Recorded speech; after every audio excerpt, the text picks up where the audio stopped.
Hello students, welcome to e-learning. This video is a continuation from the previous introduction video of the Canterville ghosts. In this video, we will be discussing the character sketch and themes of the story. First of all, let us discuss the character of the ghost, Sir Simon Canterville, who is one of the main characters of this story. Sir Simon Canterville, or the ghost, is the namesake and major character in the Canterville ghosts. He has his room in the interior of the Canterville chest since his death in 1584 and is a very complex and emotional character for a number of reasons. First of all, he is proud of his personal history. He is a 300-year-old ghost. He murdered his wife and was subsequently murdered by his brothers-in-law, who starved him to death and left his body entombed, that is, walled in a secret chamber within the state. Sir Simon is theatrical and has a good collection of costumes, which he wears according to the situation and to his delight. Sir Simon treats his hunting of Canterville chess as though it was a job and a position he takes quite seriously.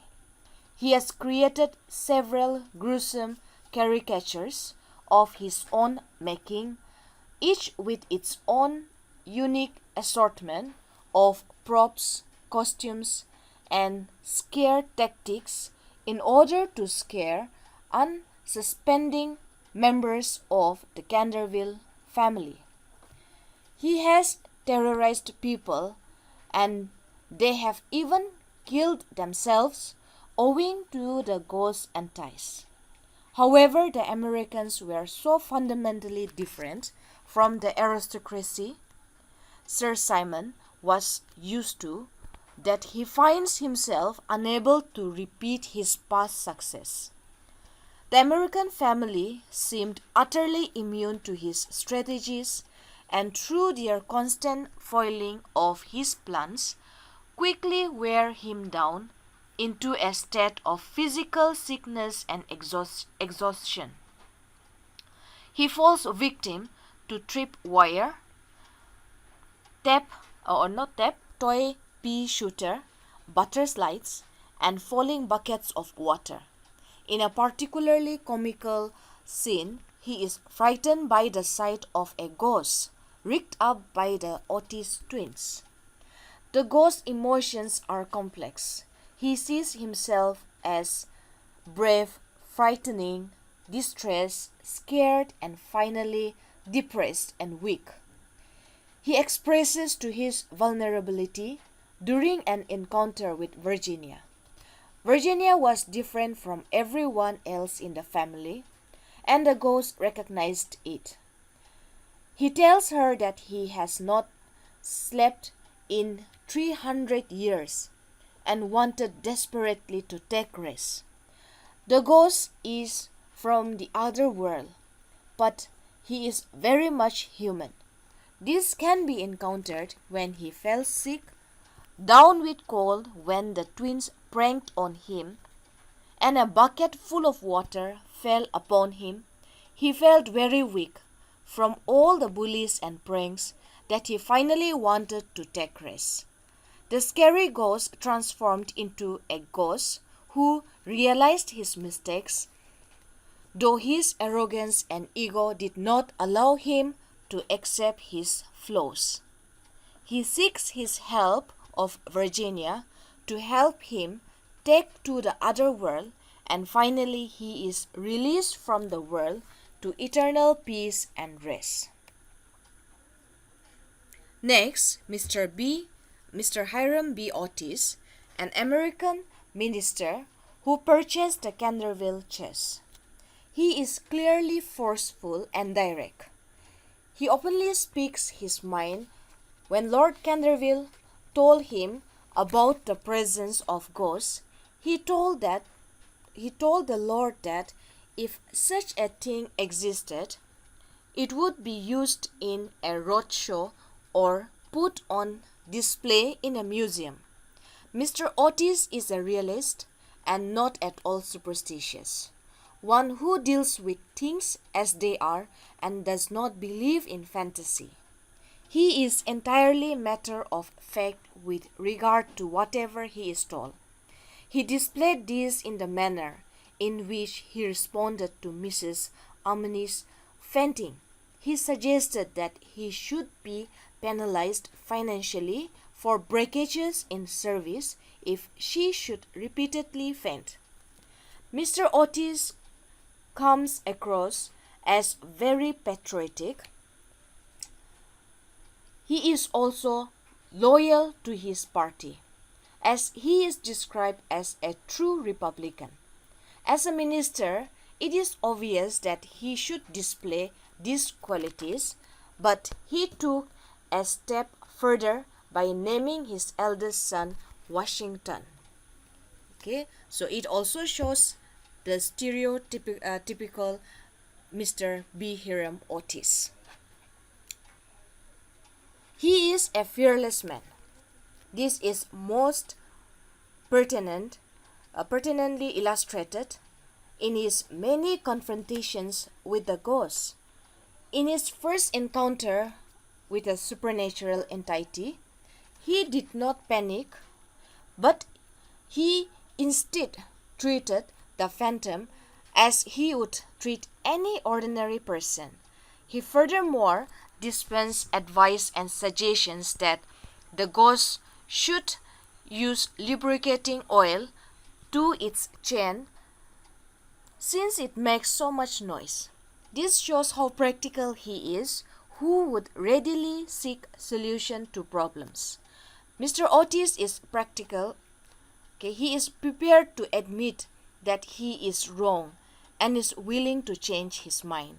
Like he changed his mind about the existence of the ghost and accepted its existence. He is affectionate and a loving father. When Virginia disappeared, he did everything he could do to find his daughter, and in the process took care of his wife also. He is not a materialistic person. When they found precious jewels, which the ghost had given to Virginia, he insisted that Lord Kanderville should take possession of them. He corrects his twins and warns them not to bully the ghost, which shows that he is strict towards the twins. Mr. Otis was extremely fond of the young Duke personally, but theoretically he objected the titles, which shows that he is a thorough Republican. Next in the list we have Virginia Otis. Virginia Otis, the beautiful and wise 15 years old daughter of the Otis. She is empathic, compassionate, active, courageous, gentle and pure. While her parents take a practical approach to the ghost, scrubbing out the blood stain he leaves on the library floor, and the twins playing mean jokes on the ghost, Virginia shows her empathy by interacting with him. When Virginia found the ghost in the tapestry room, he looked sad and out of repair, and rather than running away, she felt pity for him and determined to try and comfort him. Unlike the rest of the family, she doesn't dismiss the ghost, though the ghost had scared her thoroughly in his first appearance to the Otis family. But Virginia quite understands the ghost. She took him seriously. She listened to him and learned an important lesson as well as the true meaning behind a riddle. She is not only brave but sensitive and caring too. When the ghost stole her pens, in order to constantly recreate the bloodstain in the family sitting room, Virginia never spoiled the effect by telling him because he felt sorry for the ghost. He has a great deal of sympathy for the ghost as the family puts a lot of pain, especially her brothers, but at the same time, she sternly rebukes Sir Simon for his faults as well. Virginia is the person who redeemed his soul and helped him to get to the Garden of Death. Sir Simon says she should weep and pray for him because he has no tears and no faith. She courageously agreed to take him to the place where he can rest.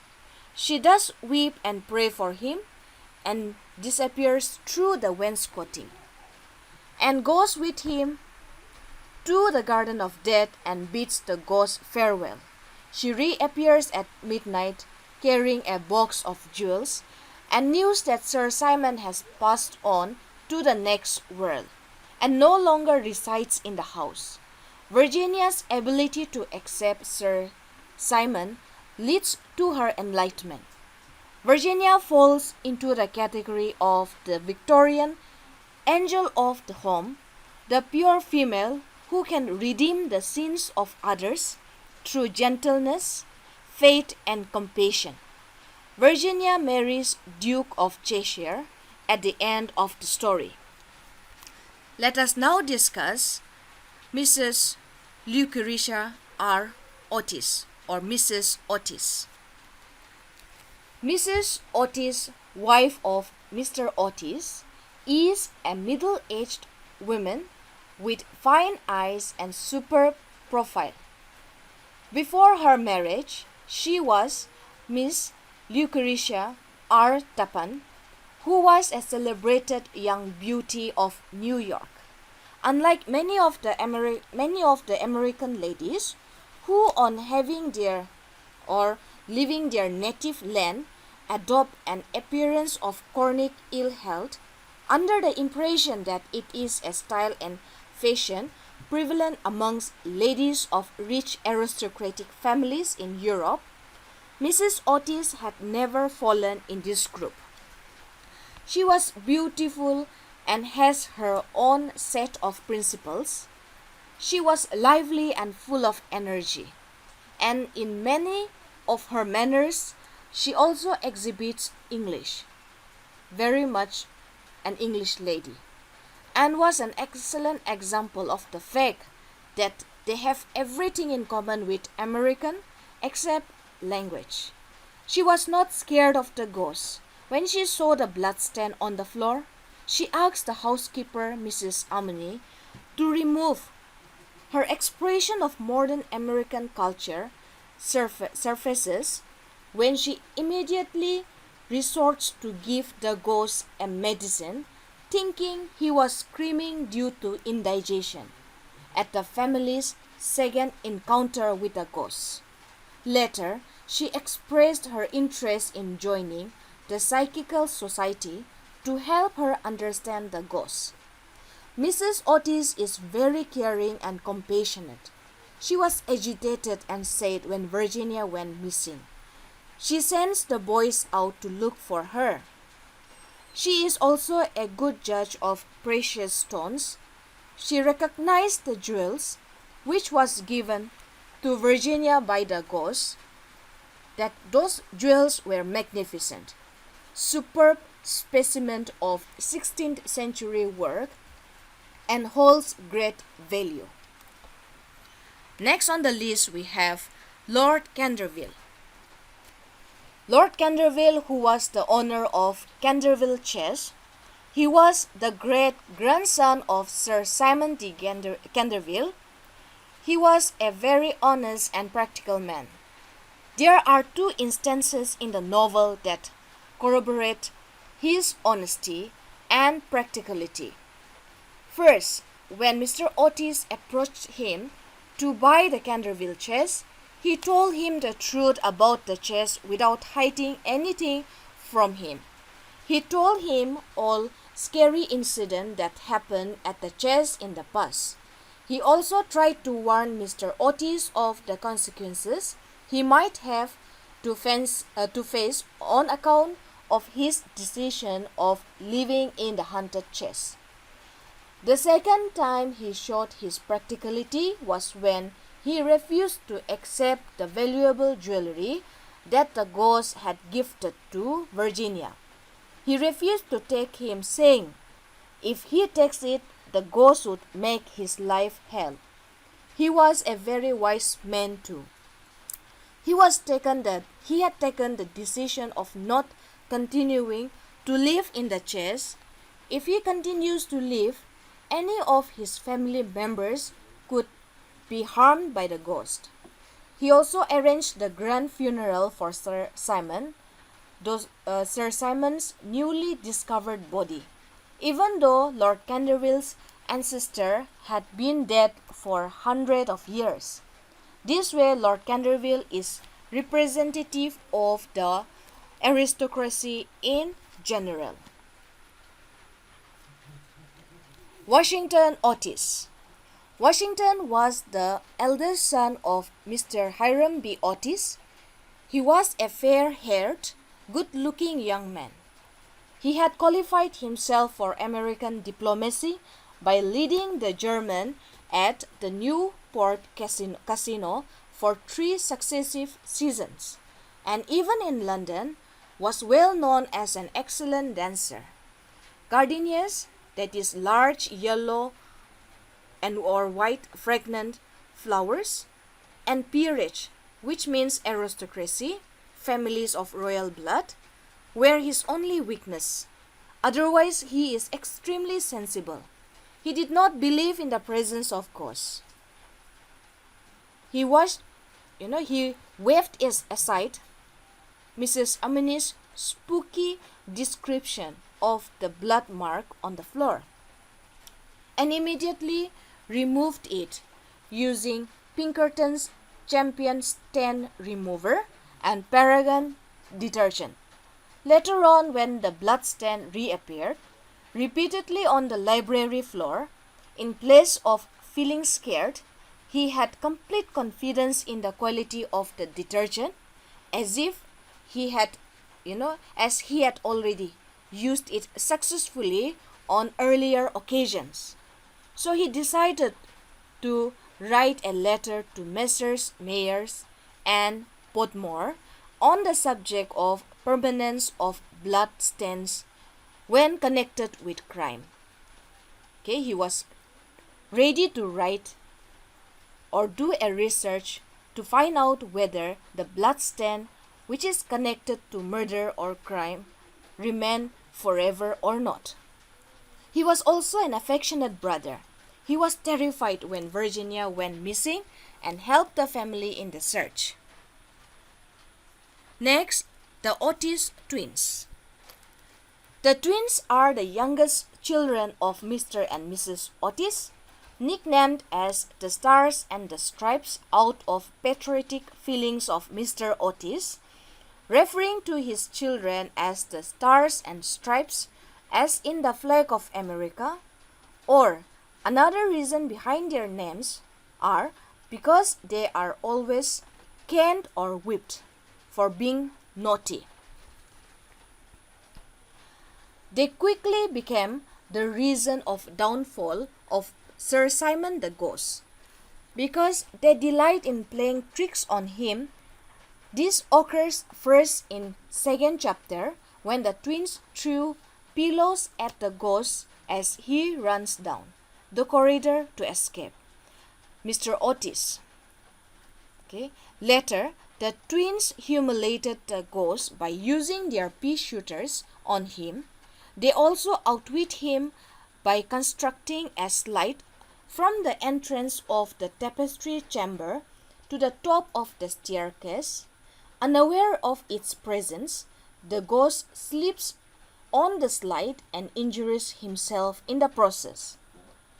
The twins have a sentimental side too. When Virginia goes missing, they join the search to find her. They shower their affection and care by jumping around Virginia. When she reappeared, they were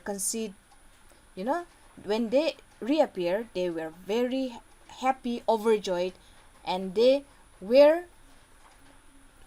around Virginia. They were considered as true Republicans because they kept playing pranks on the ghosts with complete freedom. So Republican is one of the two major political parties in America, and their philosophy is freedom. Okay, they follow the principle of freedom. Next, we have Mrs. Omni. Mrs. Omni was an old lady. She was the housekeeper of the Canterville chest. She has been plagued in for a long time by the Canterville ghost. That means she was put in terror or frightened by the ghost in this chest. She tried to convince the Ortiz family of the presence of the ghost. She welcomed the Ortiz family to the Kanderville chest. When Mrs. Otis saw the bloodstain on the floor, Mrs. Omni narrated the whole story of Sir Simon, and the spot where they saw the bloodstain was believed to be the place where Sir Simon murdered his wife. The Otis family did not believe in such nonsense and removed the stain using stain remover. But as soon as this stain was removed, a terrible flash of lightning lit up the dark room. A fearful thunder made all of them start to their feet, and Mrs. Omni fainted.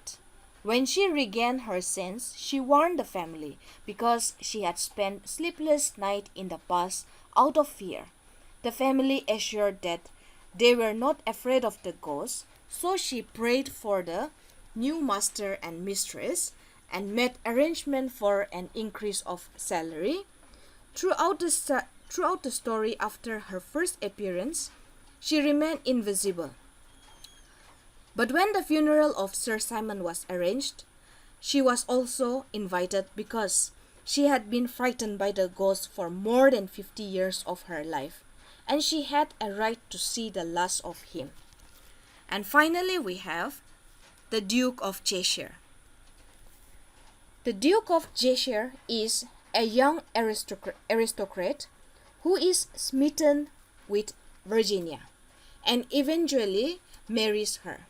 The Duke first proposes to Virginia when she displays her horseback riding skill to him.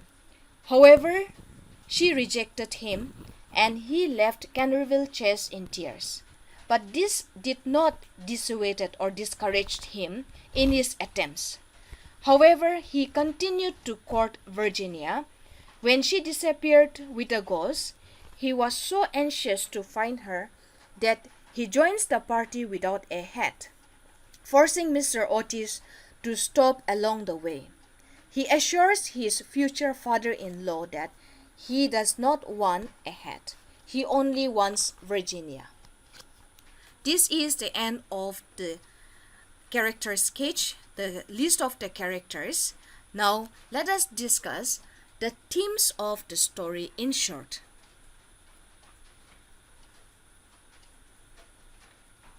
The first theme that we have is cultural differences.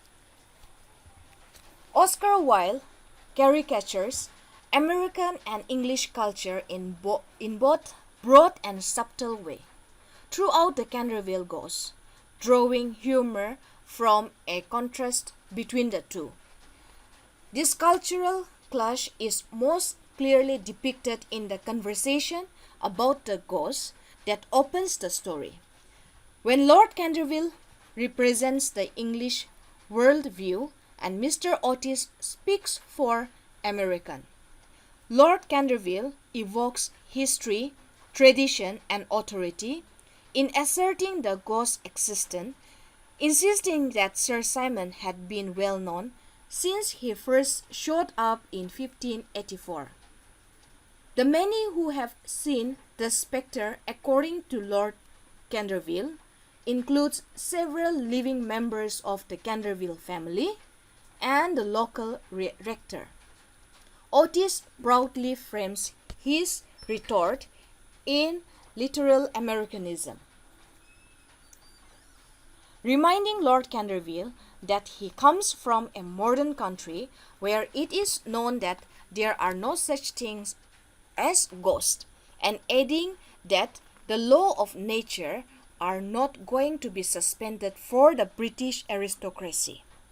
He also added that his home country capitalist economy is so wealthy that if ghosts existed, some Americans would have bought one by now and put it on display. The Americans' fetish for practicality is further satirized by the Otis reliance on household products to solve their difficulties. Washington removes the bloodstain in the library with Pinkerton's Champion Stain Remover and Paragon detergent. Mr. Otis suggests that Sir Simon oil his noisy chains with Tammany Rising Sun lubricator, and Mrs. Otis advises the ghost to take Dr. Dobell's tincture for what she believes is his indigestion. The Americans were indifferent to the aristocracy, were considered as were considered as ignorance and arrogance. Sir Simon is used to be feared and respected simply because he is a ghost.